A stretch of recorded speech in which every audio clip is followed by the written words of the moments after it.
Thank you. I want to say, first of all, I'm really happy to be back here on campus. I went to school here and had a terrific experience as an undergraduate here, majoring in political science. It's terrific to be back. I'm very grateful for the education that I have received here, and I have a lot of terrific memories in Wichita State. I want to try to help the university in any way that I can.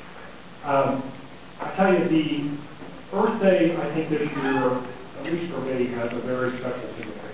And the reason is that I believe that we are at the tipping point, to borrow a term from Jim Hansen, the great climatologist.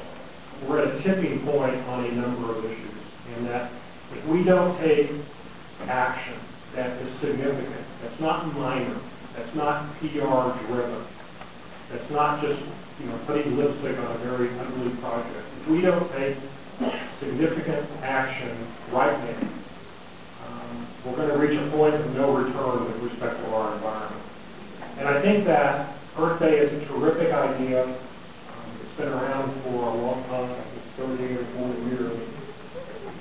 And for 38 or 40 years, it's been a photo opportunity for politicians. It's been a time for like-minded people to get together, and a lot of good things have been said. But if you look at the progress that we've made over the last 38 or 40 years, I think that the record is not very good. We're not doing very well because our population continues to increase, and as our world population approaches 9 billion people, it will be an amazing challenge to stabilize our emissions, but we can't just stabilize them. We have to reduce our emissions in order to avoid the worst impacts of global warming.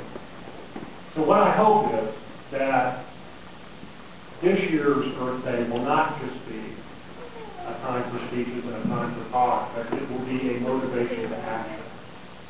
Next week, the Kansas legislators will come back to Topeka on Wednesday, and at some point from Wednesday on over the next 8 days, at some point during that 8-day time period, they will cast the most important vote that's ever been cast in the history of the Kansas legislature as it relates to energy and the environment.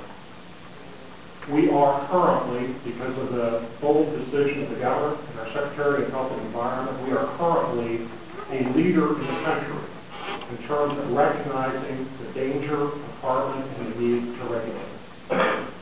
In one vote, the legislature can not only reverse that decision, but they can put Kansas at the back of the pack. But this is an absolutely critical time. Earth Day is great, this is wonderful, and it's good to all be together. But turn this into action by tomorrow morning, calling your legislator and telling them to support, if you agree with us, telling them to support the governor's decision. Now, let me just very briefly say there are a lot of incredibly good things happening in Kansas on the energy issue. We are the 3rd best state in the country for wind power, but we have dramatically underutilized that resource. The governor assigned me immediately after the election the task of going out and figuring out why and doing everything that we could to change it. So we sat down with every utility in the state. They all came to the table. They needed some transmission. They needed some assurances from the Kansas Corporation Commission. We were able to provide those. And so this year, Kansas will go from being only using 3% of our electricity coming from wind to the end of 2008, we'll have 10% of our electricity from wind. You will start to see wind farms popping up all over the state. And the Congress passes either a cap and trade or a carbon tax or something that makes carbon expensive. You'll see wind farms popping up all over the state. We are also extremely close, not in Kansas, but nationwide and worldwide, we are extremely close to developing lithium batteries that are sufficient enough to plug in hybrid technology to no longer be theoretical but to be real. And not long after that, we'll be very close to the electric car, pure electric. What we need for that to happen is we need federal government support. We need R&D. The private sector is spending money on research and development. We need the federal government to do it. In our office, we've attempted to figure out how much is the federal government spending on R&D for lithium battery technology or alternate technology for oil. It's hard to get a clean answer, but it looks like it's $2.5 billion a year. Now, our budget is over $3 trillion a year. We're spending $2.5 billion on alternate energy research. I read an article and we went back and fact-checked it, and it's actually true. In the United States, every year, We spent $5 billion on Halloween candy and costumes. $5 billion. We spent $2.5 billion at the federal level in R&D on batteries. Our priorities are wrong.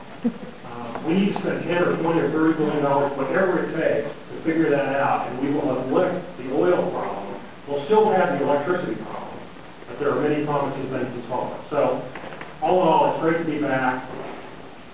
Do what you can to support the government on courageous decisions, and there's a lot of good things happening in the state. I think I'll leave it at that.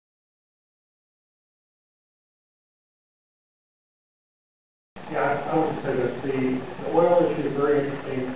We use in the United States 20 million barrels of oil.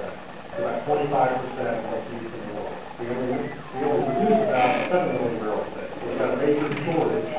We use 25% of the oil. We actually only have 2% of the reserve. No one knows how much oil is left in the world. Some people think that we get peak oil right now. Some very, very smart people. Some people think we'll hit it 10, 20, 30 years. The optimists would say maybe 40. It's very, very clear that we're running out of oil. We've already hit peak oil in the United States in 1970, so we're clearly running out of oil. The issue is what will we do to replace it?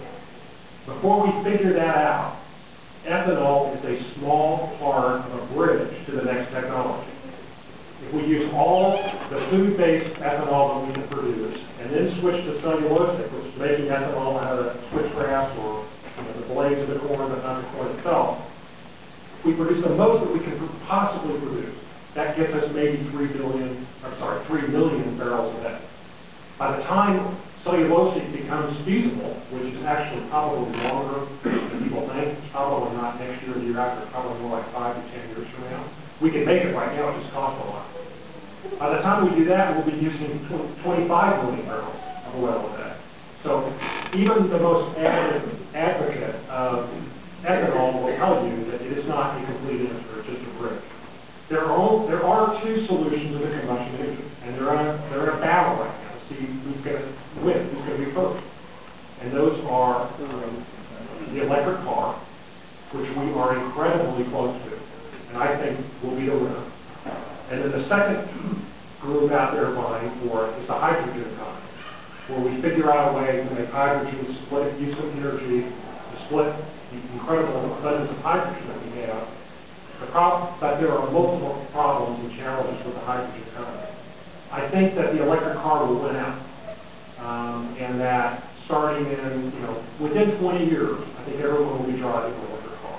The only thing that would keep that from happening would be if the folks that benefit from the combustion engine and the oil economy lobby like crazy to keep it from happening. And that could happen. But we're very, very close on the electric car.